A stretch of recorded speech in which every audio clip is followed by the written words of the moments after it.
Welcome back. This is Black Cake, episode 1, season 5. Season 1, episode 5. What's going on with me, bitch? So, the mother, is episode starts out with the mother. She talking about how when they called her, when she went to the beach earlier and they found her unconscious and stuff, to go to the hospital, Miss Ma'am decided that she was going to try to end her life because, Island Boy then died, Papa Smurf. And now, who's she gonna live her life with? And the kids ain't talking to her. It's getting very broken family tea. So Miss Mills fell down to her knees because she like, what's going on in my life? I can't live like this. So in the midst of her feeling like that, the mother decides that she gonna go to the beach and, she gonna drown in the water, which is like, girl, you at the beach, but okay, do you? So when they get to the hospital, the doctor pretty much tell her, hey, by the way, you don't have to end your life because your life is gonna already end because you have cancer. And she's like, what? I got cancer? The doctor said, yes, ma'am, you got cancer. Now she all like, oh, wait a minute, I want to live my life. So now, it's so funny when you want to end your life, you like, I'm ready for this. And then when death actually like, oh, for real, you really waiting for me to come? Now y'all like, oh, I want to live. So she decided that she going to change her lifestyle by trying to see different recipes to stay alive. Now she wants to fight for her life, whatever. So when she in the midst of looking for different recipes, she pulls up online this lady on a YouTube and she ends up finding her. And this is her long lost daughter.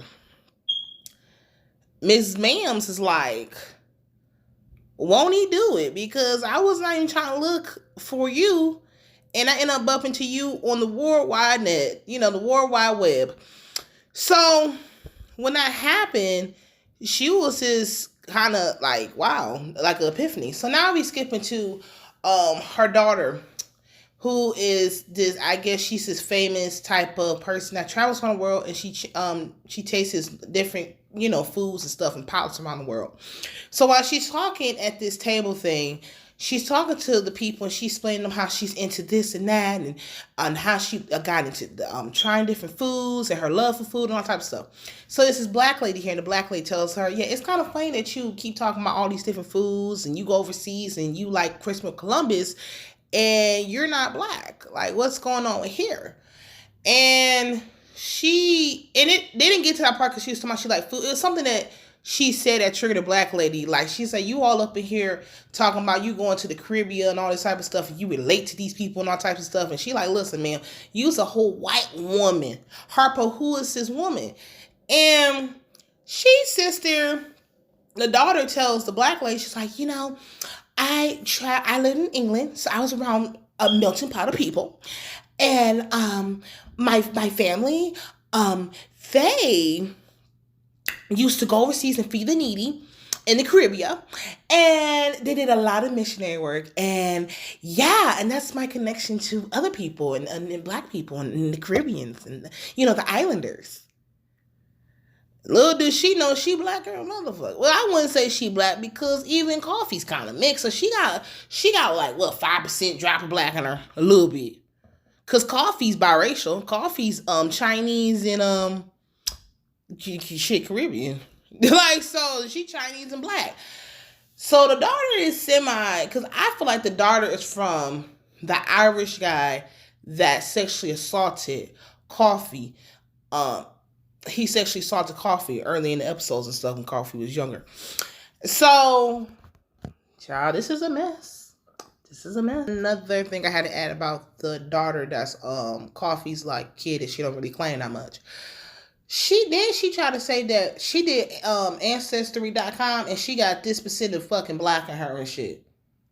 I'm like, ma'am, just shut the fuck up. Like, just shut the fuck up, girl. Like, you're not gonna win this case. You're just not gonna win this case. Like, but I would tell you one thing, Coffee got some successful kids though. Cause Miss Mama right here, she paid. She got some coins.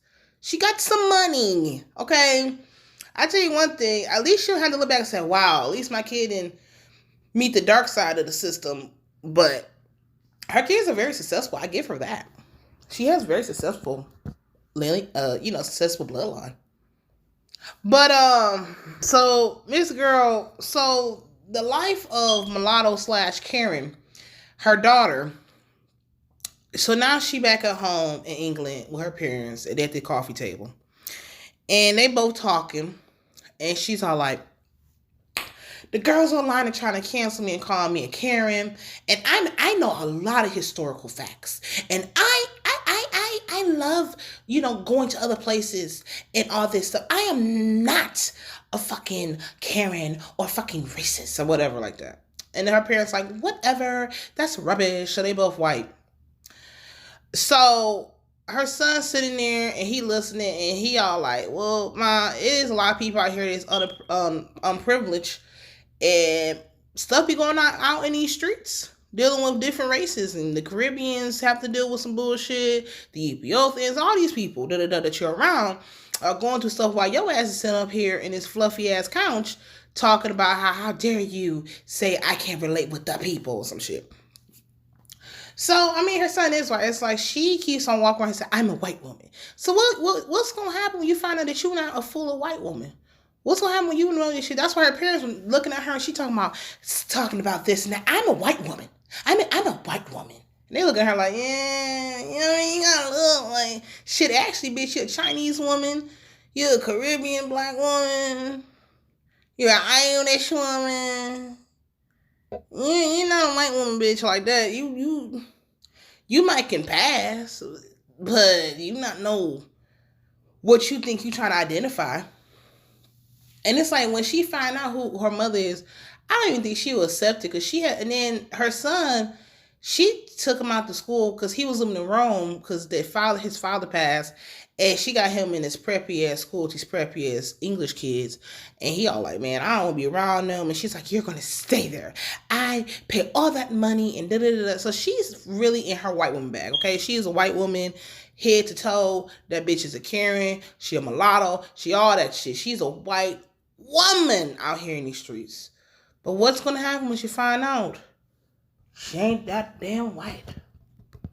Would her world change or would it burn up in flames? Okay.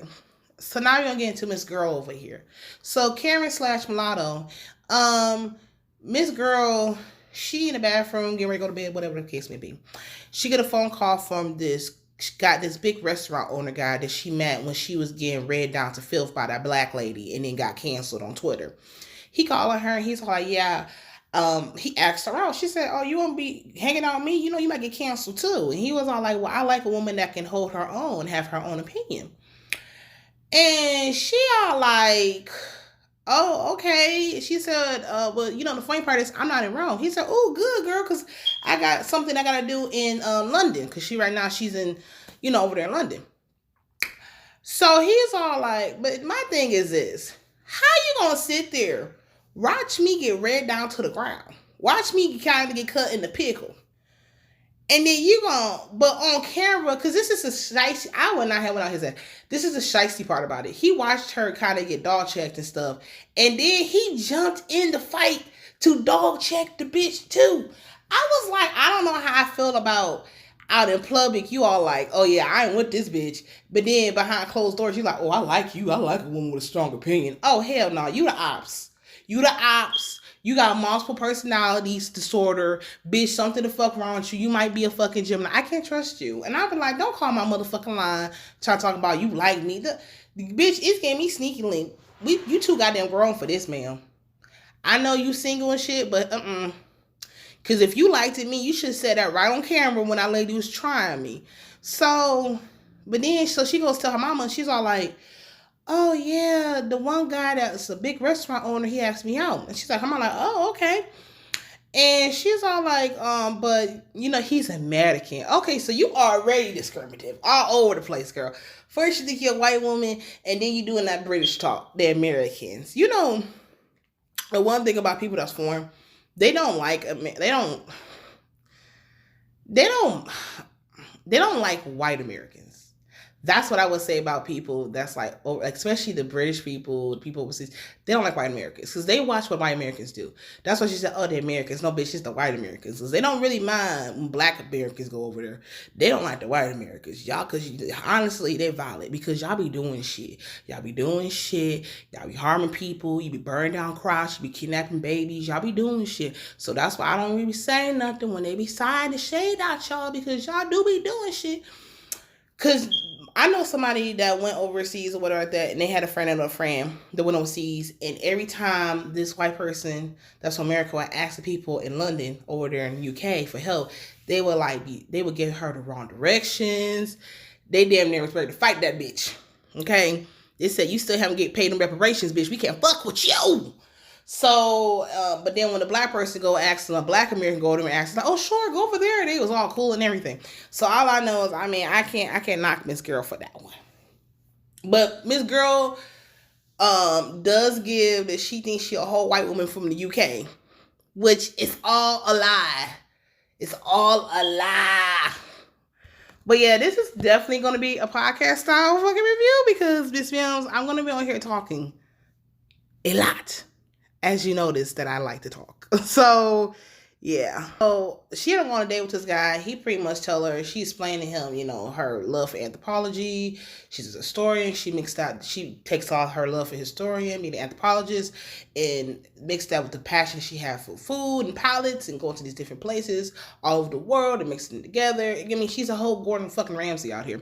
So, she talking to him, and he's like, so what's your next plan? And she's like, I might just make another book and all this type of stuff. And he was like, fuck a book. You need to think big. You need to think large. You need to think wide, worldwide domination plan. So he was all like, so he geeking her head up about, you nice looking. The girls love having your name in their mouth.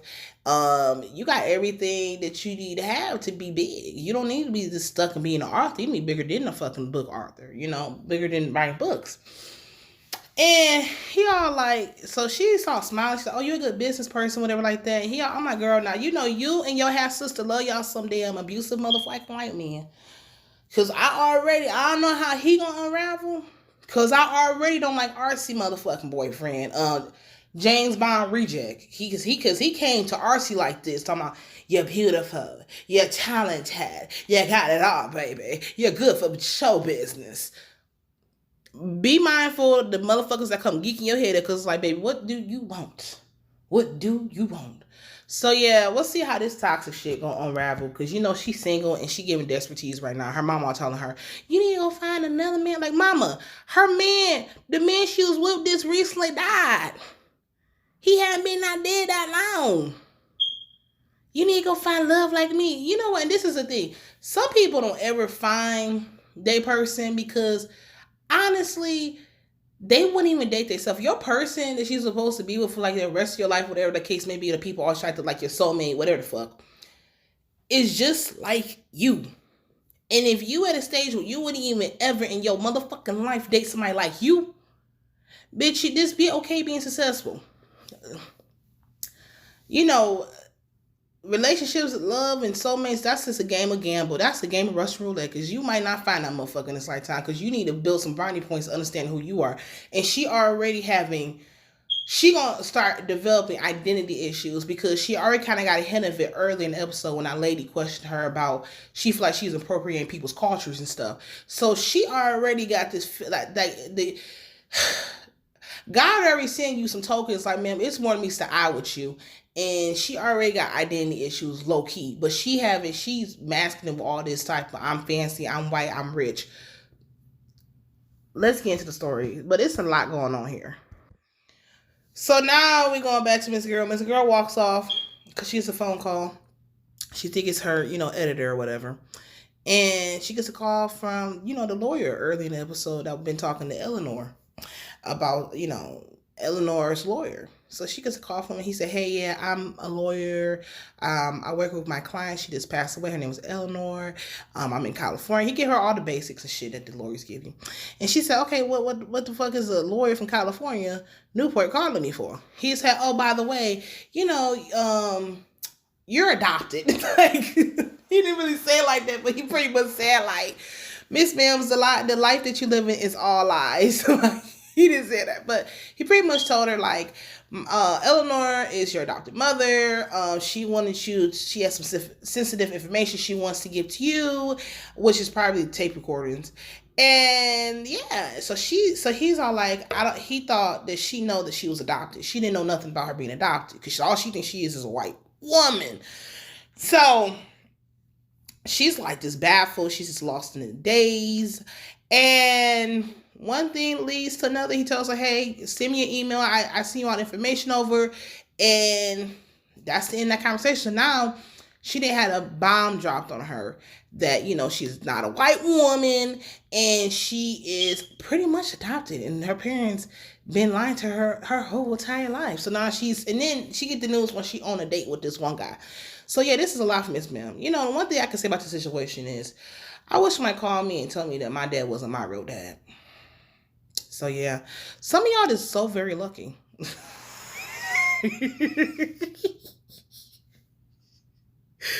I don't know why I didn't say that. I was just moved by the Lord to say that. But yeah, that's a lot to get on. But God be trying to send you signs, because the lady did kind of question you about you culturing, appropriating, and you being a white woman and stuff. So you was getting the signs earlier, girl. And then she weirdly connected to the Caribbean. That's where you gotta be mindful of things that you're drawn to, things that you just like magnetic to. You know what I'm saying? You just so drawn to it. It's like when you're drawn to a person and you don't know why you're drawn to this person. You like, I don't know why I keep on like talking to you, watching you. I don't know why I'm so drawn to you. And then she's so drawn to the whole Caribbean culture and the islands. It's like, why am I so connected to this island, but I'm supposed to be a white woman? So those be them signs. Those be them signs. What I have to say is, pay attention to the signs. Always pay attention to the signs. Pay attention while you're drawn to certain things. Just pay attention. Paying attention will literally help your life. Literally. It will help your life. Now, I ain't giving out free advice, but hey, I gave y'all advice today. So now we going to Benny, old motherfucking artsy, narcissistic ass. So she talking to her brother, and she's all like, it makes sense now. He like, what the fuck makes sense? Every time I thought she was putting me in your shadow, she was putting me in her shadow. It's like, girl, Miss Ma'ams, did you not hear the video recorded when she was talking about her mother was talking about how the way, first of all, the first time I got conceived was through fucking sexual assault, rape, and you over here thinking this is about you. Like, this is not about you. This is not about you, artsy. I know everything's about you, but right now you need to sit the fuck down. You just do too much. Like, you just get on my nerves, Benny. You like, girl. And then the brother, he's such a damn, let me hug everybody and feed the planet. He all like, listen, mom loves you. I'm glad I ain't motherfucking Benny's sister or RC sister, because I'm like, bitch, motherfucking well, not everything motherfucking about you. You do damn well mama is not talking about you or relating to a child that she gave up. First of all, she didn't keep the child because the child reminded her of somewhat of trauma. That's why she didn't tell the damn daddy either. She didn't tell nobody. It's like, RC, get the fuck out of my face right now. The lawyer pretty much told him, like, listen, I dropped a bomb on her, and pretty much it's gonna give her a while. I don't know if she's gonna come and listen to tapes or not, but we just gonna give it time. The brother, he's Mr. Nice Guy, I'm playing. And he's all mad because he feel like he kind of had like bombs dropped on him too. It's just that RC, so it's about me, so she overshadows him with his emotions. And he was like, first of all, he was upset because the mom tried to end her life. And he's the one that been around the mom, helping the mom when dad passed. He's been like the loyal motherfucking child to the mama. And he just dealing with a state of feeling like misuse of his kindness. And he just feel like, well, fuck what mom want, because she damn sure to give a fuck about me. And honestly, nobody give a fuck about Byron's feelings like that. They all overshadow him and stuff. And Cause he allows that, he don't have boundaries and shit. He's not expressive with himself, and he likes to sweep everything on the rug and try to be Mr., nice guy and shit. It kind of leaked over to his job, and they feel like they can play with him. And it's like, Byron, you gonna have to fucking get some things together and put some rules and regulations on people. And that's what happens to a lot of people. That's like the loyal child or the kind child or the person that sees the bigger picture. They kind of get overshadowed by the person like artsy that's like, it's about me and this and that and I'm doing this and that. And it's like, Byron, out of anybody, should have his feelings hurt any fucking way. So then they end up leaving the house. Archie calls James Bond reject to pretty much go and make him her fucking therapist while he's around here putting his fucking hands on people and giving them fucking black eyes and shit, making their eye look like a fucking purple onion. So, child, I don't got time for Benny. I really got time for her RC ass. Talking about it's complex. Like, girl, shut the fuck up. And then she don't want to meet the sister because she feel like, what the sister pull up in a nice ass Benz or something, a fucking big body Benz, and living successful, which just the older sister is very successful, but I mean, on a positive note, she shouldn't be that mad when she come and visit her birth mother family and shit, because I mean, she did leave her with some people that was decent. They gave her a home, shelter, care, they paid for good education. She got a good career. She ain't a crackhead on the street. She ain't struggling like that for her next meal. I mean, shit, it's a win-win in my fucking book. The only problem is with the oldest daughter, and it's like, that's why I kind of got irritated with Benny, because it's like, okay, the way the oldest daughter came was not from Island Boy, it was from being assaulted. Her mother was sexually assaulted by that motherfucker. So, you and this whole, she trying to compare me to him. She made you out of love. The other one was made out of somebody forced themselves from her. So, girl, miss me with that shit. But then, the older I get, the one thing you gotta find about people, the older you get, the older I get, everybody is fucked up at some level. Some people hide it better. Some people are more expressive with it. Some people wear it. And some people are it. Okay? And people are just different levels of being complex and fucked up. So everybody on this whole fucking planet is just a ball of confused, fucked up, misconstrued juice. Okay, so, like you, Benny, artsy, shit, Byron, the mama. So Byron hanging out with ancient grandma girlfriend. And Byron, so he's sitting up in the crib. We gonna call him Mr. Nice Guy.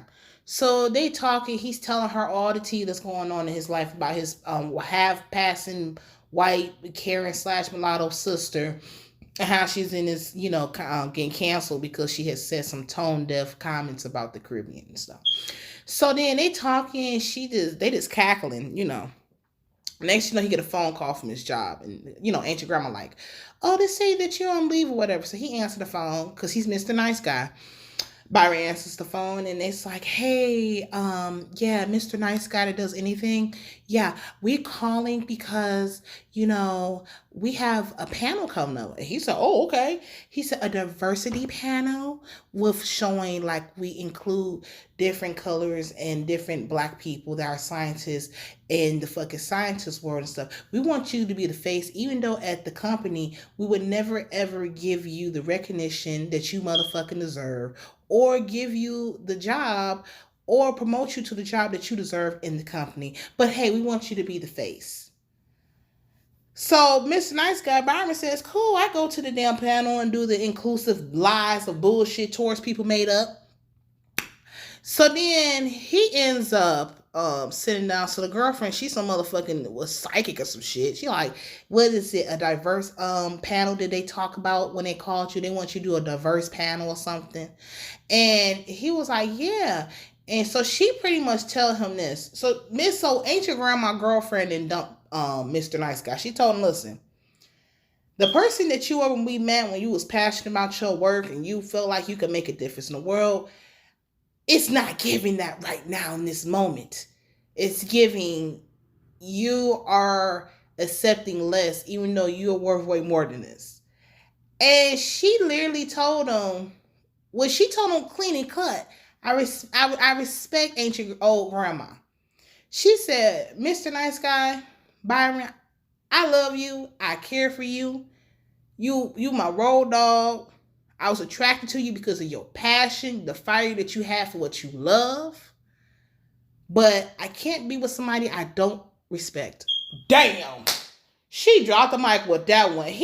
Like the way she said it and the way he just looked at her, his eyes just got watery like, what? And he was like, we could talk about this. She said, I can't. And she dumps him. And I honestly respect what ancient grandma said to Byron. She didn't tell him, she didn't like belittle him. She told him in the most caring, you need to stand the fuck up way. You're being disrespected. You need to stand up for yourself. Stop saying yes to shit because it makes them feel comfortable, but it makes you feel uncomfortable. No, we're not doing that. And that's what's, and because of that behavior that he learned earlier in the household, he has did it outside the household with other people. He has gave everybody else humanity and his care and compassion. But when it come to you, they motherfuckers are not supplying what the fuck you demanded. So I respect ancient grandma for telling that. Mr. Nice Guy need to have Mr. Boundary Guy because he need to put his foot down with that damn company. How the fuck now cuss your ass out with passion, baby. This is the passion you need to have, Mr. Nice Guy. How are you not going to promote this man to the position he want, but then you going to have him be the poster child of inclusion and diversity? Fuck you hating assholes. I'm tired of y'all, and I'm so tired of the inclusion and diversity bitches. You want to exclude everybody the motherfucking out the fucking circle. But then when lights, camera, action, you're like, oh, okay, guys. Well, I'm going to cherry pick the people that I feel like that won't put me on the spot to be in this level of, oh, you're inclusive. You sure? Yeah. Like, sure, you could definitely come over here the type of black person because you're not going to put up a fight. I don't got time for all that. And I'm glad his girlfriend said that because, Byron, I'm tired of them dog walking you. You need to stand the fuck up. And I agree with her. I can't be with somebody. I can't be with you if I don't respect you. So that's a valid reason. Like, use a person, bro. I was going to say use a man. Past that, man or woman. It needs to be some respect around you. Or I can't be around you because I don't want you to stink on me with the disrespect of bullshit. You better stand up for yourself, Byron. And he's in Byron. And it's like, you're not at their mercy, Byron. And it's like, you're not desperate. You can have options. You act like you don't got options. You need to go be hitting up other scientists, other labs, other companies. Be like, hey, by the way, that's what I do. Let me tell you something. Miss Mills gonna always have some options in the back pocket because you gonna always need some options when you dealing with these fuck boys on this fucking planet. Because people don't value motherfucking people that are consistent, that do a good job, in somewhat motherfucking way. Motherfuckers like them when motherfuckers ghost them. When you ghost a motherfucker, you put them in the stage of being motherfucking desperado. And that's what you need to do, Byron. You need to put them bitches on a motherfucking sinking boat and move on out your merry motherfucking way. You better teach these hoes. Mayday, the jig is up, the jig is up. So Karen / Mulatto goes in there and she goes confront her parents and say, first she set them up for the kill. So you already know when people come in there and they setting you up with these damn stage questions. Like, bitch, get to the point. She pretty much, so she asked them a question. They pretty much tell like, listen, you're adopted. So she gets upset and she's all like, why did you not tell me? And I don't think her family had evil intent to not tell her. I think in a way, time went on. They're like, well, shit, I gave you shelter, care, I nurtured you, and all types of stuff. So you just can't. You're my daughter. And she got upset and she started crying and stuff. And then the mother got mad. She was like, how about you tell your son about his biological father, his real father? Ooh. And the daughter got snapped. Karen Mulatto got upset. She's all like, don't you dare. I'm like, oh, bitch, you really think you're a white woman? Because she hit the don't you dare pointing the finger. And the mother is all like, because the mother like, well, bitch, you upset about me not telling the tea, bitch, you tell the tea.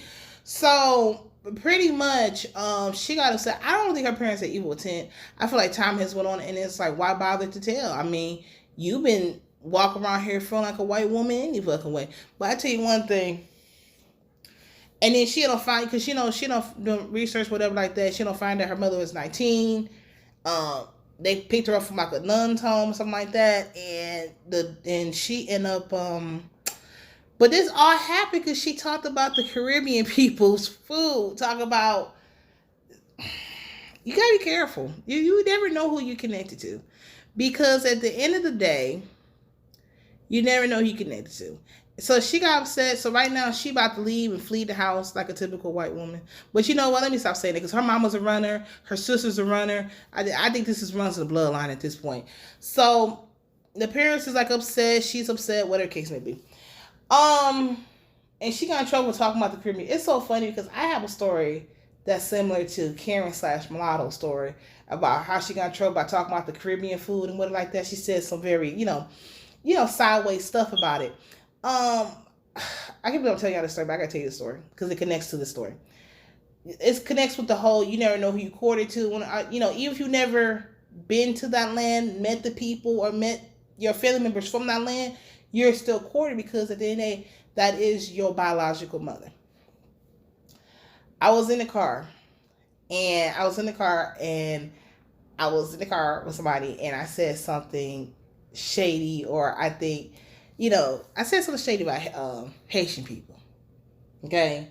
I don't know what I said.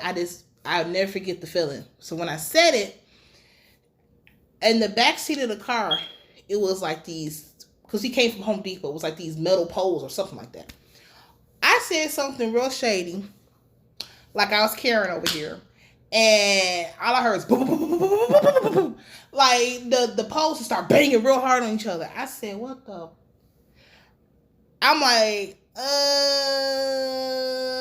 I'm gonna shut the fuck up. I'm gonna shut the fuck up. And to understand how this connected to this story is that she was trying to say something about the island, and she never been to the island or been around people.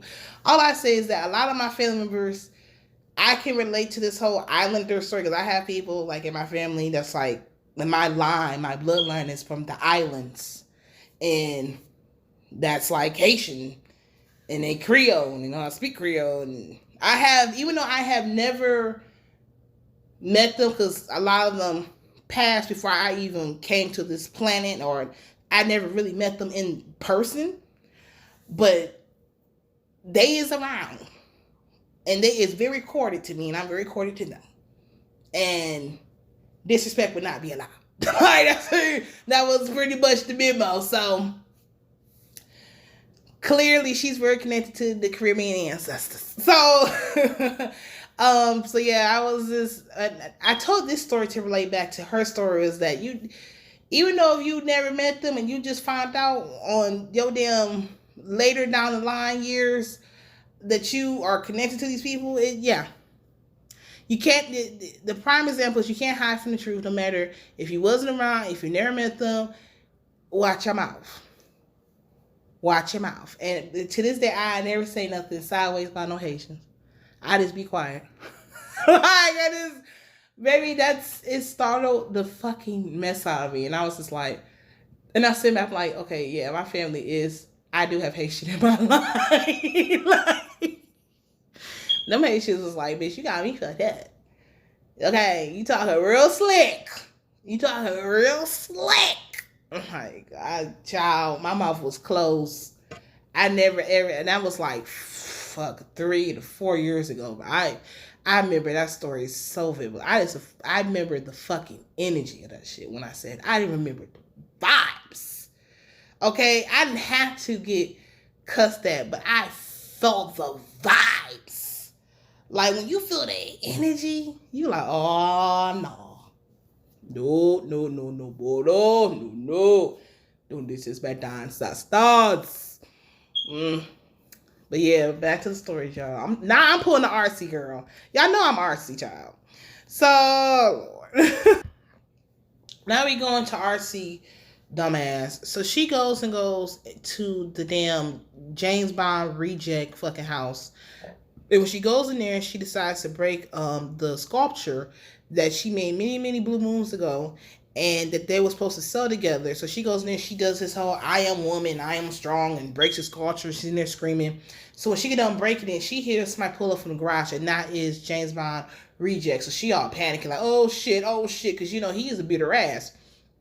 She calls her brother. She tells Mr. Nice Guy, Byron, I'm at what's his house. I'm dropping a pin just to let you know if anybody, just to call you so people know that somebody saw me, whatever like that. Because she making it up to him like this might be my final day. So he already in the PTSD state because his mama done died, his girlfriend done dumped him, his job's a piece of shit. Like, so he is driving down the street. So that's the other side of the screen. He driving down the street. Now we go back to RC. So James Bond walks in, Reject. She's talking. They talking to each other. She's cussing out, talking about, you ruined my life. You took my years away. She called him everything under the sun. So I'm saying, like, girl, why did you come to this man's house at nighttime by yourself? And he gets Dexter vibes, and you cuss him out. I'm like, okay, girl, I hope he don't yaga your ass, because at the end of the day, I don't want to see RC get yaga, whatever like that. So she runs outside. He's all crying like, oh, you the love of my life, and all this type of bullshit. And he feels like he's going to be a has-been if it wasn't for her, because like I said, he was messing with her because she had the damn talent, and she, in a way, was keeping him irrelevant, because he around this young, youthful energy that had these fresh ideas. So they outside talking, he all doing the whole, if you walk out my life, I don't know what I'm going to do to myself next, trying to gaslight.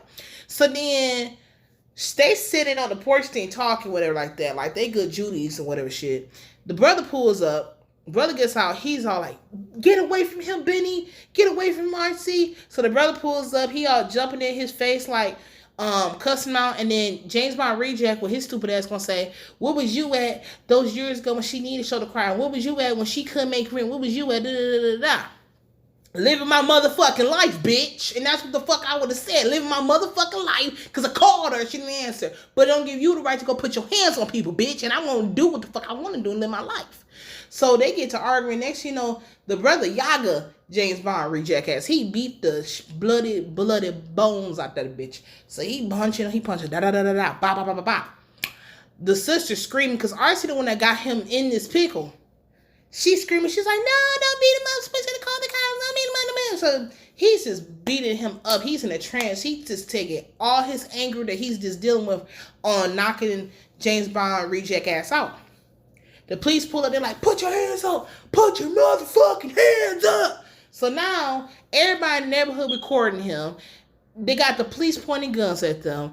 And it's just a fucking shit show. And remember, he's supposed to go be on the panel at his job in the next couple of days. So now he's going to be in a pickle at his fucking job, because now he all over the line getting arrested because he had to go beat James Bond ass. So it's just like, okay, this is a mess. But that is it for my review for Black Cake review episode 5, season 1. I enjoy watching this. I love watching Black Cake. I enjoy doing the reviewing it. I hope y'all enjoy. Make sure y'all check it out. I hope y'all enjoy it on my YouTube or any other place that I post at my podcast, my YouTube. I hope y'all enjoy it. And bye. Thank y'all for listening to the review, because this is like a podcast style. And that is it. See ya.